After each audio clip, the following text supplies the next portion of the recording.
Welcome to On The Beat, everyone. I'm over here with Dr. Ashley Earwood, and we're talking all about dry eyes. And of course, she's from the renowned Brooks Eye Centre. How are you, my friend? Good. Okay, dry eyes. What is a symptom of dry eyes? And I know that might sound silly, a silly question, because I think dry and itchy or dry eyes means you can't cry. Am I right? Yeah, so sometimes people can feel like their eyes are dry. Some other symptoms that people don't always associate with it are kind of gritty, sandy, burning, feeling like something's in your eye, feeling like you have like an eyelash you can't get out of your eye, and even watering can be a sign of dry eye too. Okay, now, I'll say to you, if I've ever had that in the past, which it feels like sometimes I do, I normally get like warm water and start flushing my eye out because I'm that Wikipedia MD guy. Do you know what I mean? Right, right. Is that not such a good thing to be doing? I mean, if you truly have something in your eye, we do tell people to flush it out, but for more something that's kind of going on further, something more dry eye treatment wise. Okay, well, let's talk a little bit about the issues. What are the signs of the dry eye and how does it occur? So there's kind of two main types of dry eye. There's aqueous deficient dry eye, and so that's when your lacrimal gland that produces kind of the water part of your tears doesn't produce enough, so you just don't have enough tears on your eye. The other type is evaporative dry eye, and so you have enough tears, but they evaporate off of your eye too quickly. And so we see that a lot with meibomian gland dysfunction. What is that? So the meibomian glands, they're at the base of your eyelashes, and they produce kind of the lipid layer of your tears. So it kind of acts like a protective barrier to keep it from evaporating. So if you don't have that lipid layer, they just evaporate right off your eye. And sometimes they kind of occur individually, but a lot of time it's a combination of the two. Really?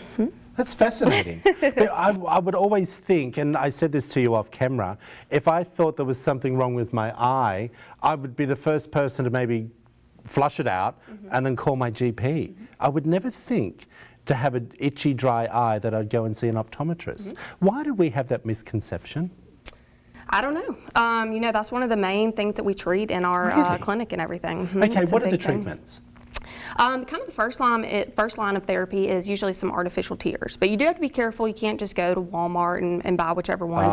Certain ones have side effects that you want to avoid and everything. So there's certain ones that are better than others. Okay, so is that like an antibiotic for the ear or for the eye, I should say? No, it's more just artificial tears, so kind of a re-wetting or lubricating drop, and that's usually kind of where we start and everything. Sometimes allergies are closely associated with dry eye, so we add in kind of an anti-allergy drop as well. Okay. Sometimes we need a steroid if it's really severe, kind of a short-term kind of steroid to calm it down. Now, interesting you say that when you say allergies. Is it, do you get these symptoms more at certain times of the year? Dry eyes really, I mean, you can suffer year-round from it. Really? So spring and fall probably are more allergy associated. You know, it's cooler, things are blooming outside, people are outside more. But winter and summer we have a lot too. So winter, you know, the heat's going inside, it really dries your eye out. And then summer, people are sleeping under ceiling fans, they have the air in their car going, so that can really dry their eyes out as well. And also it would be gathering dust and things like, because I have that aircon blowing like no tomorrow. Yes, yep. So it right really is protecting yourself at night as well. Yes. When you have the dry eye, is it irritating? So are you scratching your eye and probably inflaming it, making it worse? You can. Or what's the sensation feel like so people can understand at home? So yeah, I mean, a lot of times it does feel itchy. You feel like you got to rub it. A lot of times people, even your vision can be a little bit blurry. People feel like they got to have to keep blinking their eyes to get things clear.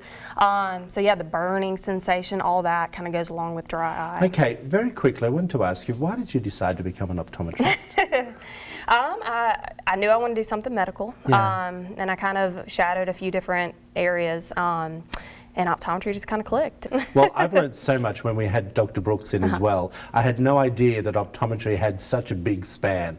We appreciate you coming in and giving more advice. If you want to find out more about Dr. Ashley Earwood, there it all is up on the screen. Give Brooks Eye Care Centre a call. They will take care of everything that you need, especially when it comes to those pesky dry eyes. Back after this short break.